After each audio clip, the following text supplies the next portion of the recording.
Last segment, we talked about James Pierce Jr. and how he performed. He was one of 6 volunteers at the NFL Combine in Indianapolis. 2 other defensive linemen, Elijah Simmons and Omar Norman-Lott, running back Dylan Sampson, wide receivers Brew McCoy and Dante Thornton. Vince, Dante Thornton, we knew he had speed. He really showed it off in Indianapolis. Yeah, and when you run a 4.3, which is the 3rd fastest time of any player there, that forces teams to go back and watch tape again of what he did, or say, okay, wait, did we see this level of speed on the field? What's the difference there? And then dive into that. But that's good. You want them to invest more time in you. Very good day. Thought he did excellent on the gauntlet with some guys that were all over the place. He caught the ball, which is important. The 2 biggest things with him was, does he have wiggle and can he catch the ball? And then the third is the route running. So we'll see how they evaluated the route running. It's hard to tell just on the TV broadcast, but the speed element forces you to dig into more and invest time in him. I think he had an outstanding winning day for representing Tennessee yesterday. Yeah, Thornton for sure helping himself. Brew McCoy. Yeah. I'm going to go over the defensive line. I was really surprised Amari Thomas didn't get a nod. And to see that Elijah Simmons gets the nod, not saying it was either or, but it was Simmons and not Thomas. When I saw the 10-yard distance, and they always do that during the 3-cone shuffle, and I should say 3-cone zone, whatever they refer to it as the drill, for him to be able to go 10 yards in just short of 1.2 seconds, a guy who's 334 pounds, has a higher jump than both Omar Norman-Lott and James Pierce. It's crazy. That's nuts. And to hear that Elijah Simmons, I don't think he's graduated to day 2. I don't think he's going to be a 2nd or 3rd round selection, but I think he's added a couple extra decimals and commas. Good on Elijah Simmons. I think his stock has climbed just a bit for an extra larger payday. Very light on his feet. You know he's going to do great in the interviews because of that personality.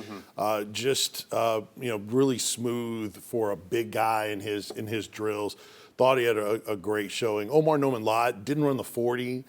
Some of these guys, I don't know if Dylan Sampson didn't run the 40 either, and he's coming off of that hammy that limited him in the playoff game, but he wanted to protect that. So that's something he's going to do with his pro day. But guys that didn't run the 40 and they were healthy or didn't do any on the field drills, that say, oh, well, I've shown what I can do on the field. Well, I'll show it at my pro day. Well, that's in your element where everything is in your favor. Why are you at the combine? Right. Well, because of the interviews and the medical and all that stuff. Still have the pro day. Yeah. But and Dante Thornton, Vince, to your point, it is so cool when they superimpose that, and they have like the 3 fastest times ever in the 40. Right. And one of them is a Tennessee receiver. Yeah. And with Dylan Sampson, I think what he really impressed people was in the interviews and talking about being put on the leadership council at Tennessee when he was a sophomore by Josh Heupel, and how much that meant to him.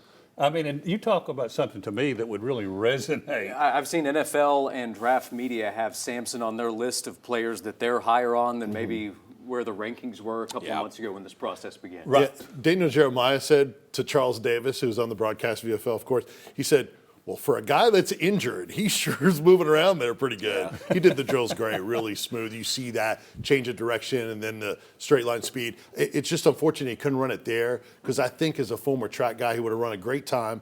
And look, if some of these guys don't run a great 40 time or whatever, then you have a second opportunity at the pro day. Right. So unfortunately, the agents are like, make sure it's in your own element. It just takes it away a little bit.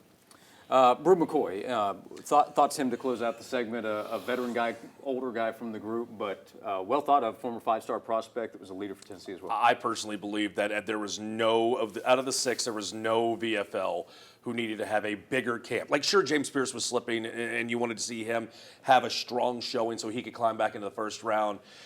215 pounds, you're 6'3", you have size, your blocking ability, your leadership since growing up in Knoxville.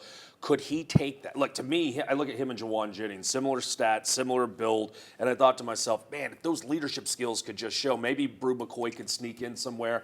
I wanted to see more out of Brew because I thought maybe he had the largest gap that he needed to cover. Yeah, the tough thing is that he's kind of thought of as a slower possession receiver, coming off of injuries. The medical is really going to be a big thing with him.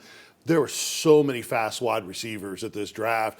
Like he really falls, behind all those super speedy guys. He almost has to be more of the hybrid, right? I mean, I would put him more is like trying to be with some of the tight ends or something. I know you're still looking at receiver. And plus, don't forget, he wasn't able to show at the Senior Bowl, right, Vince? Right, yeah. That's another First thing day, that yeah. hurts. Medicals, Right. Those Right. medicals. First, it was the ankle injury last year against South Carolina. This year, the wrist. Just you couldn't catch a break. But Our like Samson, draft conversation began with the interview process. That's the last question with Brew. It's Right. where is he physically Yeah. getting ready for his just pro like career. with Samson, those guys are crushing Yep, it. Right. yep, for sure. Very good. Late April 24th, I believe, the start of the NFL draft. When we come back, Tennessee baseball, hot start coming off the national championship. We will talk about the start for Tony Vitello's team and update on today's game as well when we come back.